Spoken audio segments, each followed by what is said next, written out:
So joining me now on Zoom, we have Larry and I wanted to talk with you guys. Kay, I saw what you wrote on Facebook the other day, how it was a year ago that you said JJ was with you, Larry, I believe in Louisiana, right? That is correct. And Kay, you were with Charles in Arizona. And what happened? Well, we were packing up his house to get him, to move back to Houston. And that was the day that Lori came waltzing in the house. Like, it was amazing. She just walked in and just started fussing at him. And I mean, for her to, then it just really, I was like, what the heck is wrong with her? And then, he was sitting down, and as she's talking to him, her back was to me. She had her hands on her hips. What are you doing? Why are you moving? What? I can't believe this. Why are you keeping JJ from me? And it was just on and on. And he said, look, I'm moving. JJ and I are moving because your family has totally gone away just like you did. They won't talk to us. They won't nothing. And so I'm moving to be close to my family. And she said, what family? And he said, my family in Louisiana. And she goes, what family? And I was like, what the heck? What does she think we are? Like, he has no family? It was amazing how she just, like we didn't even exist. It was crazy. And so, I mean, she knew I was there after she turned around and stuff, but they talked for a while, and it was mostly her fussing loudly, but it just, after a little time, they went in the bedroom and talked, but I could still hear them outside, and because I was trying to give them a little privacy, but anyway, she ended, by the time she left, I was sitting at the kitchen table on the computer, and she walked over to me and she said, well, KK, because that's what she calls me, KK. And she said, well, KK, I said, Lori, I'm sorry that this has happened with y'all, and we can talk. And she said, I just miss you. And she started tears flowing. And I thought, okay, well, she never even cried when Charles was talking to her. But yet she's telling me, well, I miss you, KK, and she's crying. So I just thought that was weird because, I don't know, the whole thing was weird that day. But and Larry, huh? Oh, and Larry, you're there with JJ, not knowing that within a few months things are going to drastically change, that would be one of your last times with them. Yeah. Well, it actually was my last extended stay with him. And, I think back on it often, and, I miss him terribly, and he is special to me. And I am so thankful that I had that week or so to be with him, just he and I, so that we could basically do what he wanted to do and whatever time he wanted to do it. I thank God for that. JJ had run of the house and run a pawpaw for a solid week. Yeah, a lot of that happened, I'm sure. Where do you want to go? What do you want to do? Yeah. So, Charles and Lori worked things out, or at least, it appeared that they did after that argument, Kay? No. When she came back, when she finally came to Houston, she was still blaming him for everything. They were not getting back together, but yet she was like, I'm not getting a divorce, because she had already had so many divorces. But she was like, we're not getting back together, but we're not getting divorced. So, he was kind of in limbo, he was in limbo. And he just eventually, she broke him down, I guess is the best way to put it. And I mean, he happened to be due a huge insurance commission check. And And sure enough, within less than a week, when she got in Houston, he got that commission check, and I had access to one account, and that's the money that the commission check went into, the monies, and that money flew out of that account so quickly. And Charles was asking me for passwords for everything because I had changed all of that since he gave me management of the company money. And so I had changed everything where she couldn't access it. But then he ended up giving her all the passwords back, and he gave her the keys to the kingdom once again. And that money was gone in no time flat. How much did it cost?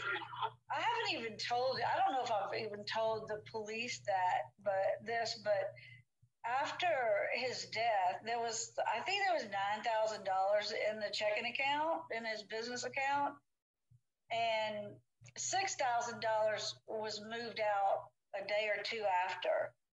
And then so that left 3,000 and change in there. And then a couple days after that, $3,000 went out of it, was withdrawn. And then Lori texted me or emailed me something and said, "Hey, KK, did you take the $3,000 out?" And I said, "No, I did not." And that was it. Like, she was, I know she got the money, but she was asking me if I got it, like somebody else took it, and it was just her taking the money and trying not to look bad, I guess. I don't know. How do you spend all that money? That's a lot of money to withdraw all at once. Yeah, that was nothing. That $9,000, that $6,000 and $3,000, that was nothing. Moved it to another account. They had other accounts I had no access to. So it's easy to go through money like that when you're paying everybody's way through life, and not just paying their bills, they were paying everybody else's bills. Mm-hmm. So Kay, you mentioned the accounts. We talked about last week the story about the Amazon account and her ring. Yeah. And you were able to actually help the police with this aspect of the case. Were you startled at all when you logged onto that account and saw the ring, or did you realize it after the fact? How did that play out? That was, wow. That was a day that I'll never forget because I stayed right here on my computer for 12 hours. I stopped to eat one time, and that whole day, and I was on the phone with our private investigator, Rich, with our Chandler detective, with Brandon's Gilbert detective, with I don't think I was talking to the FBI then. So that was on November the 8th when I discovered this stuff.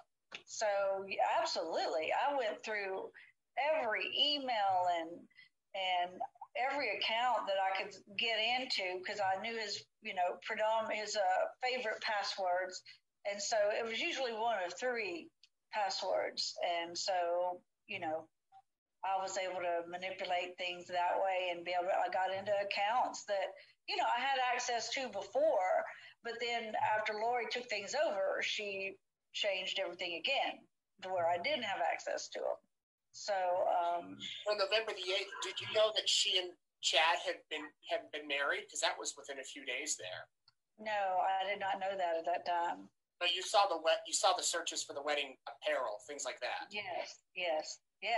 That was like, oh my God, I can't believe this. So, once I let law enforcement know, they were able to get it their own way. I mean, I guess they couldn't get it from me and it be legitimate, or I don't know how that works, but they were able to get it however they get it. Was she tech savvy? Like, would she be tech savvy enough to delete text messages or clear histories on computers, things like that?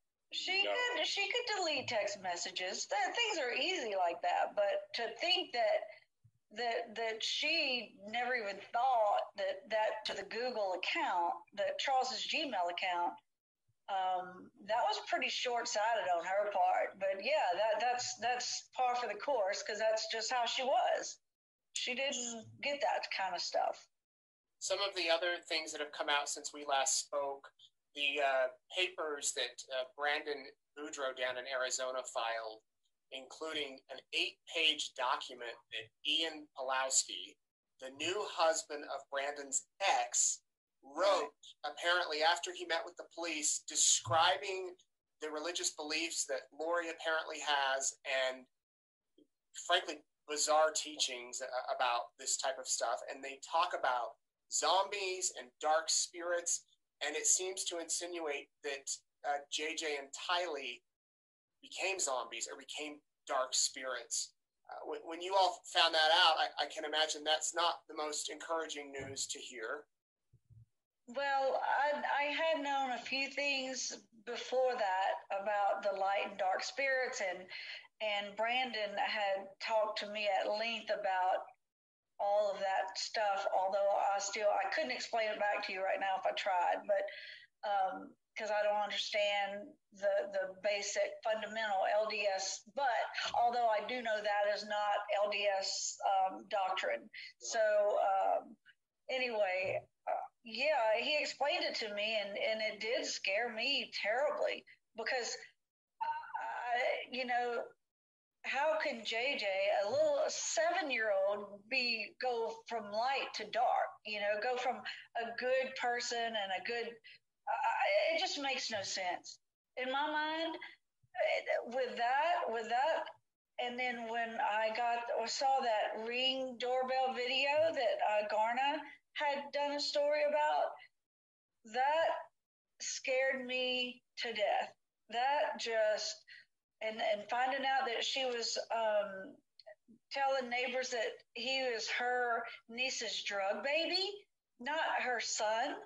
That just, oh my God, that just shows me how she was distancing herself from him, like to maybe make it easier for her to do something to him. I don't know, but that just scared us to. That's actually been the lowest point. It has in all of this. Even lower and more hurtful than the death of Charles. How low can you get? How I just don't understand it. And I know that at one time, she loved JJ. That was always obvious. But for her to say that is not the person that has a loving capability of a mother. And I truly, I don't understand it. And it is absolutely the lowest point of this entire investigation for us.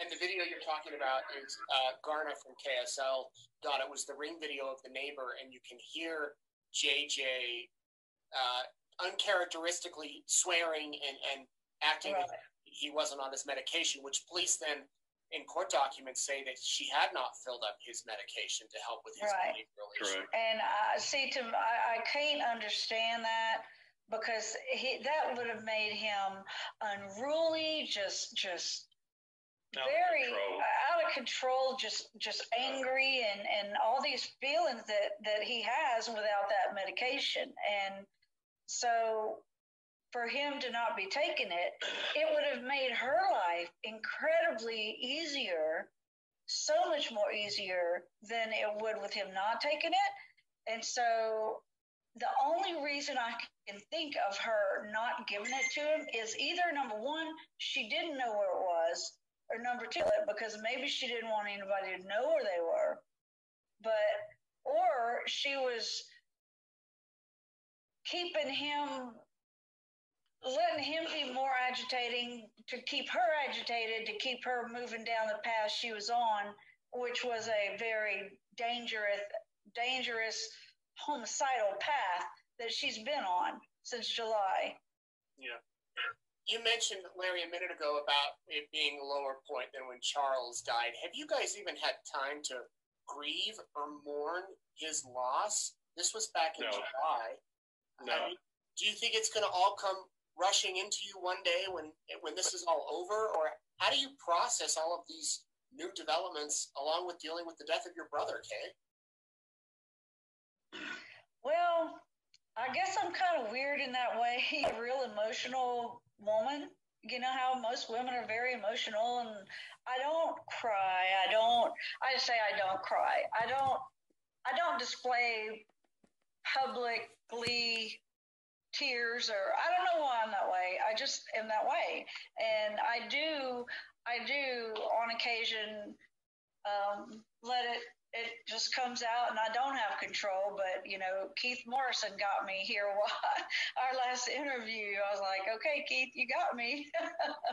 But I don't know, and I don't know, but I think that the floodgate's going to open one day, and then I'll deal with it.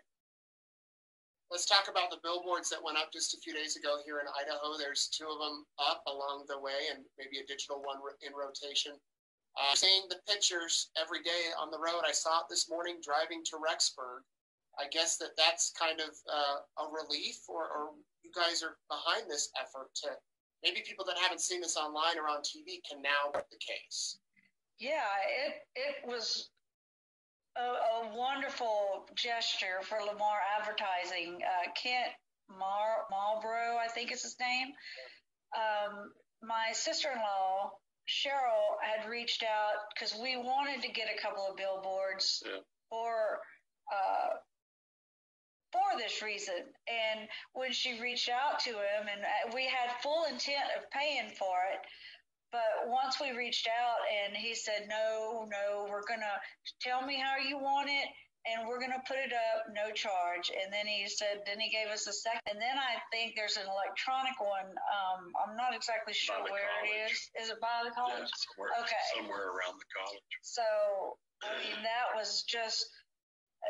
just adds to the support we've gotten from the community in Rexburg. I mean, really, it's like, now when we go to Rexburg, it's like I don't feel like we're going out of town. I feel like we're going to the second house over there, although it's a hotel. But I feel like we're going to our second home over there because that's how it feels. Everybody makes us feel very welcome.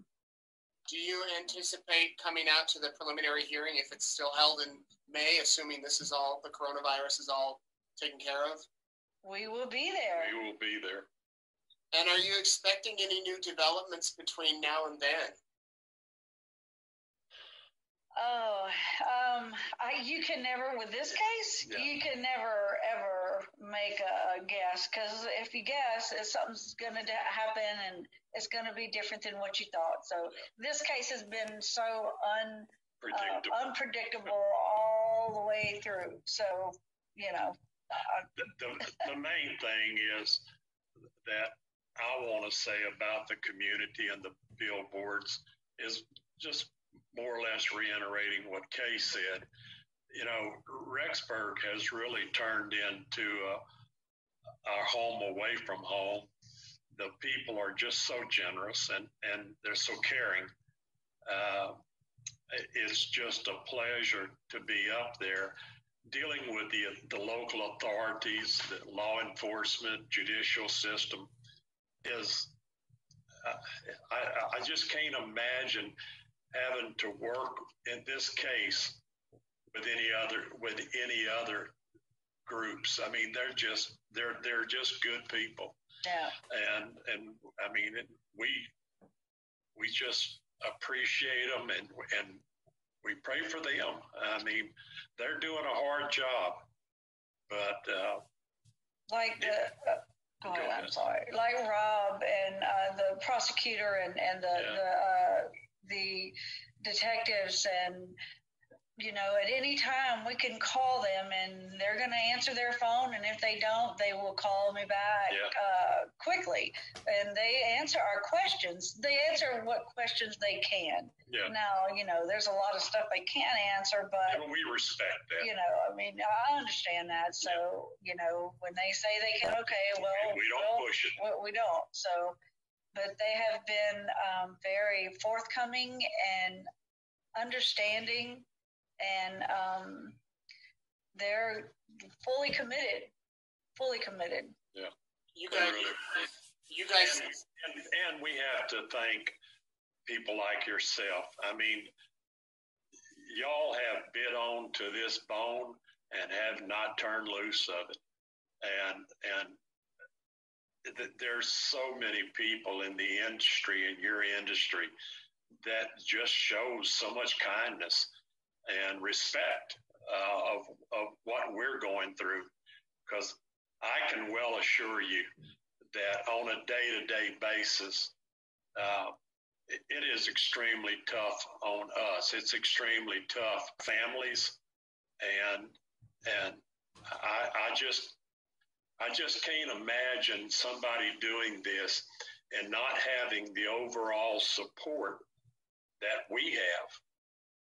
And so, as always, you know, I know everybody, law enforcement, judicial systems, the media get a bad rap sometime, but this is honestly, I can't give anybody a bad rap, and I won't, because I know how hard they're working.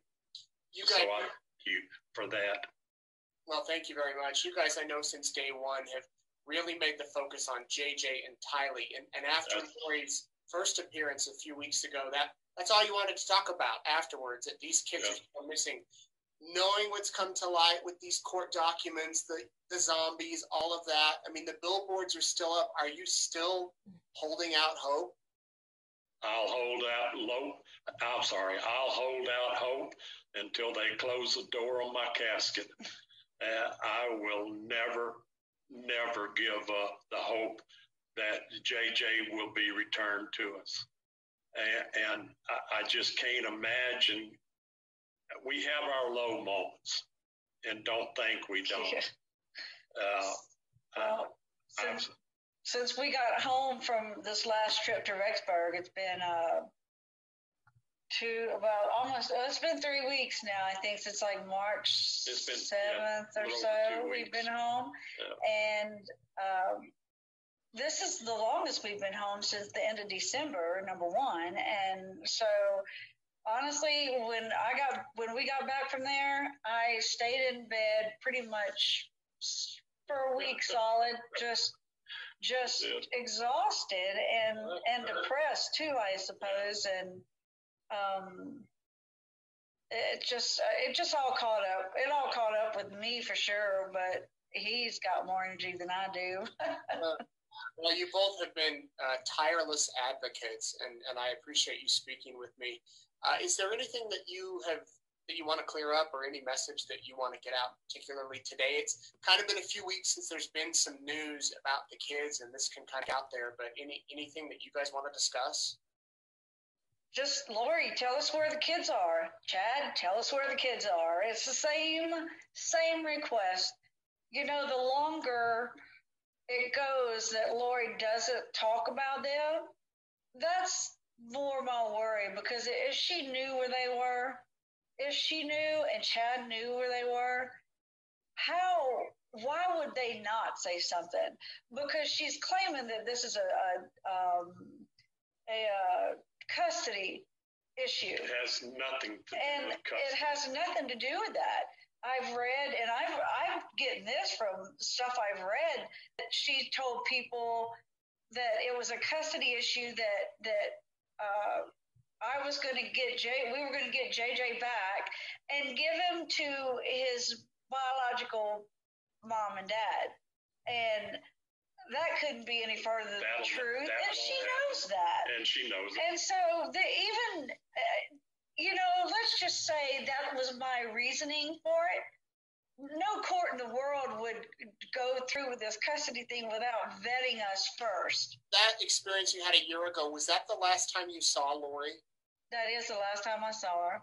And that's the last time you spent time with AJ? It was the next day, because we had put all of her and Tylee's stuff in Tylee's little casita there in the front of the house, so they could get it and move it.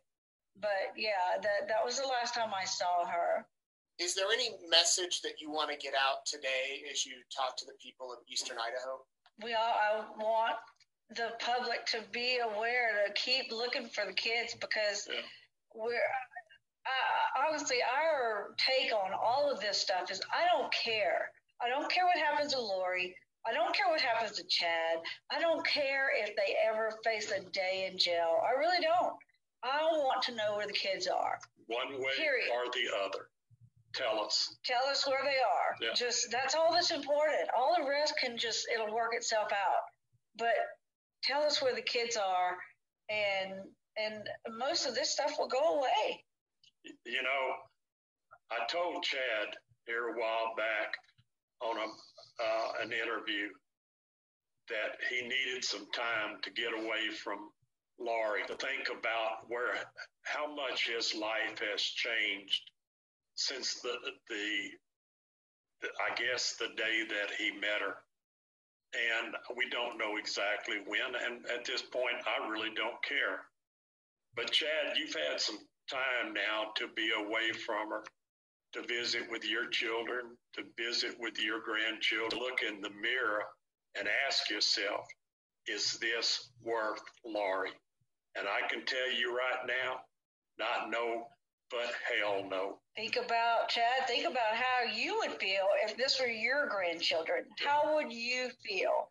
The Christian thing to do would be it doesn't matter what Lori wants. The Christian thing to do would be doing the Christian thing, which would be telling us where our kids are. Be truthful.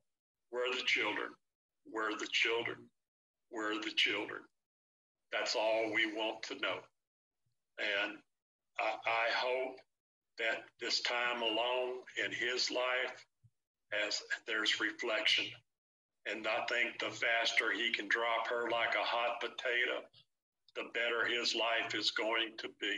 I don't care if he drops her. I don't care what they do with each other. It makes me no difference. Just tell us where the kids are, and we'll be out of your life altogether. You know, we'll be gone. Larry and Kay, thank you so much for speaking with us.